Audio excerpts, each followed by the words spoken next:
Halo, ini masuk akal. Saya Aryo Bimo. Belakangan ini kita seperti diperlihatkan pada satu pola. Ketika terjadi suatu masalah dalam pembelaan, manakala ada ketidakpuasan dalam penanganan aparat, ketika dirasa ada yang dianggap janggal dalam proses hukum, formulanya sama. Gugat pakai citizen lawsuit. Kasus pidana, CLS. Tindakan aparat, CLS. Dokumen dipersoalkan, CLS. Seolah-olah citizen lawsuit ini menjadi jalur serbaguna. Padahal sistem hukum tidak dibangun seperti jalan tol yang satu arah. Dia mempunyai banyak jalur dan setiap jalur punya fungsinya sendiri. Pertanyaannya, masuk akal nggak kalau semua perkara dipaksa masuk ke satu jalur yang sama? Sebelum kita mengkritik, kita luruskan dulu. Citizen lawsuit bukan sesuatu yang salah. Justru sebaliknya, ia lahir karena ada kekurangan dalam hukum. Dalam hukum klasik ada satu prinsip sederhana, point de intérêt, point d'action. Artinya, kalau tidak ada kepentingan, tidak ada gugatan. Dengan kata lain, seseorang harus punya kedudukan hukum atau legal standing untuk bisa menggugat. Masalahnya, dalam dunia modern, banyak kerugian yang tidak bersifat pribadi. Polusi udara, kerusakan lingkungan, kebijakan publik yang buruk. Tidak selalu bisa ditunjuk sebagai ini kerugian saya. Tapi dampaknya nyata dan dirasakan bersama. Ada kehilangan terhadap barang publik seperti udara yang sehat dan bersih. Dari situlah lahir konsep citizen lawsuit.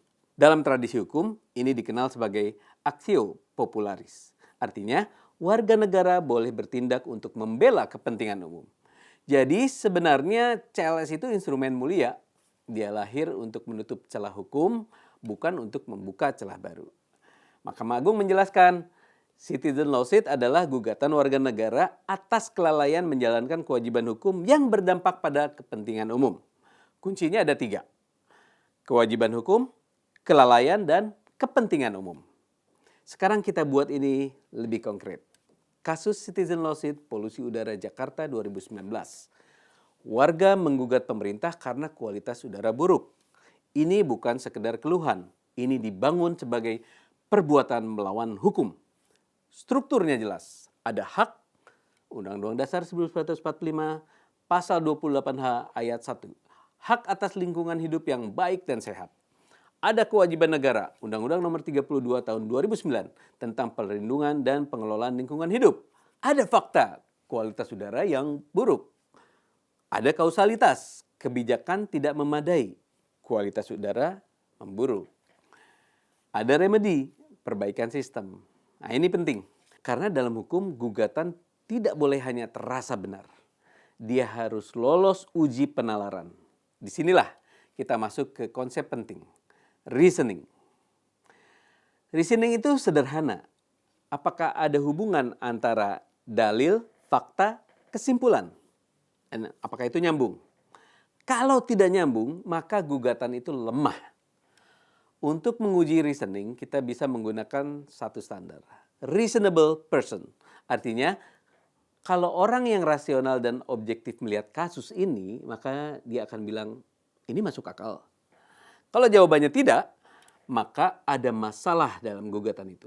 Ini penting, karena banyak gugatan yang terlihat kuat secara emosi, tapi lemah secara reasoning. Sebaliknya, kalau kita lihat kasus citizen lawsuit polusi udara Jakarta 2019, reasoningnya jelas. Struktur penalarannya kuat, haknya jelas, kewajibannya jelas, faktanya terukur, hubungan sebab akibatnya masuk akal. Dan karena itu, ketika pengadilan mengabulkan gugatan tersebut, itu bukan sesuatu yang mengejutkan. Justru itu konsisten dengan cara bekerja hukum. Justru ini yang membedakan antara gugatan yang terasa benar dengan gugatan yang memang benar secara hukum. Sekarang kita geser ke wilayah abu-abu.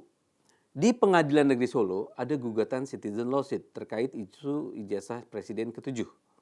Yang diminta sederhana, klarifikasi, pembuktian, transparansi.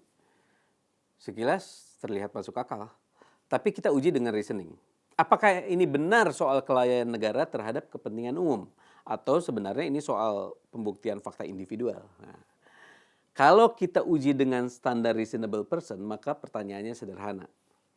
Apakah ini terlihat sebagai kepentingan publik yang luas atau sengketa pembuktian yang sebenarnya punya forum sendiri? Kalau jawabannya yang kedua, maka penggunaan citizen lawsuit menjadi tidak tepat. Karena dalam hukum, pembuktian dokumen tidak diuji di CLS. Di titik ini kita melihat kausalitas yang lemah dan dari sini kita naik ke fase berikutnya. Kalau di Solo masih abu-abu, di Jakarta Selatan sudah jauh lebih jelas. Gugatan CLS terhadap Polda Metro Jaya dari 9 orang warga menjadi sekitar 17 warga negara. Salah satu penggugatnya adalah mantan petinggi TNI Bapak Sunarko. Dalam satu video yang beredar di media sosial, Sunarko mengungkap alasan jujur di balik gugatan tersebut. Dia kemudian melontarkan kata kasar karena Jokowi belum menunjukkan ijazahnya ke publik. Substansi yang disampaikan jelas, ketidakpuasan terhadap proses pidana. Ini bukan asumsi, ini dapat terlihat langsung dari objek gugatan. Yang diuji memang bukan kebijakan publik, tapi proses penyidikan yang sebenarnya sudah punya forum sendiri. Sekarang kita uji secara hukum. Kalau yang dipersoalkan adalah proses penyidikan, penetapan tersangka, dan prosedur pidana lainnya, maka forum yang tepat adalah pra-peradilan, bukan CLS. Ini bukan interpretasi, ini struktur hukum. CLS berada di jalur perdata, pidana punya jalurnya sendiri. Kalau ini dicampur, yang terjadi adalah forum mismatch. Ada satu argumen yang sering muncul. Kan pengadilan tidak boleh menolak perkara. Ini benar. Dalam hukum kita, pengadilan memang wajib menerima dan memeriksa setiap gugatan. Diatur dalam Undang-Undang Nomor 48 Tahun 2009 tentang Kekuasaan Kehakiman. Artinya, pengadilan tidak boleh menolak perkara hanya karena hukumnya tidak jelas. Tapi di sini yang sering keliru dipahami, menerima perkara tidak sama dengan membenarkan gugatan. Pengadilan wajib memeriksa, tapi setelah diperiksa, pengadilan juga berwenang untuk menyatakan bahwa gugatan itu salah forum, lemah secara hukum atau tidak memenuhi syarat. Jadi fakta bahwa gugatan diterima bukan berarti gugatan itu benar. Justru disitulah proses hukum bekerja. Karena ketika gugatan yang tidak tepat forum tetap diperiksa, maka akan muncul risiko forum shopping. Dan di area inilah mafia kasus bermain. Di mana hukum tidak lagi diuji, tapi dimainkan. Dipilih jalur yang paling menguntungkan, dipilih jalur yang paling memberi tekanan. Pada titik ini, CLS telah berubah dari alat hukum menjadi alat tekanan. Sekarang pertanyaan paling penting. Apa hubungannya dengan dugaan fitnah dan pencemaran nama baik yang sedang berjalan? Nah, apa CLS punya dampak terhadap proses pidana yang tengah berlangsung? Jawabannya tegas. Tidak ada dan tidak boleh ada intervensi. CLS tidak bisa menghentikan penyidikan, membatalkan status tersangka, atau menilai pembuktian pidana. Kalau itu terjadi, itu bukan sekedar keliru, itu adalah intervensi sistemik. Dan dalam sistem hukum yang sehat, intervensi lintas forum seperti ini tidak dibenarkan. Kalau ini dibuka, semua pidana bisa diganggu dari luar. Dan di titik ini kita tidak lagi bicara rule of law. Kita masuk rule by pressure. Sekarang kita jawab satu pertanyaan terkait. Kalau hukumnya jelek, masa nggak boleh dilawan? Jawabannya boleh dilawan, tapi tidak dengan menabrak hukum. Ada jalurnya, lewat DPR, lewat judicial review. Kalau semua orang memilih jalur sendiri, yang terjadi adalah anarki prosedural. Dan anarki tidak pernah melahirkan keadilan. Karena kalau hukum bisa diarahkan oleh tekanan, yang kita hadapi bukan lagi penegakan hukum, tapi pengelolaan persepsi. Sekarang lihat konsekuensinya. Perkara di pengadilan itu jutaan. Data Mahkamah Agung 2025, lebih dari 2,9 juta perkara di tingkat pertama, lebih dari 64.000 perkara dibanding sekitar 38.000 perkara di kasasi. Artinya, pengadilan kita sudah penuh. Kalau semua dipaksa masuk CLS, yang terjadi adalah penumpukan dan kebingungan. Dan yang dirugikan masyarakat. Saya ulang, citizen lawsuit itu penting. Tapi kalau dipakai sembarangan, dia berubah. dari alat keadilan menjadi alat tekanan. Dan di titik ini yang hilang bukan hanya satu perkara, tapi kepercayaan terhadap hukum.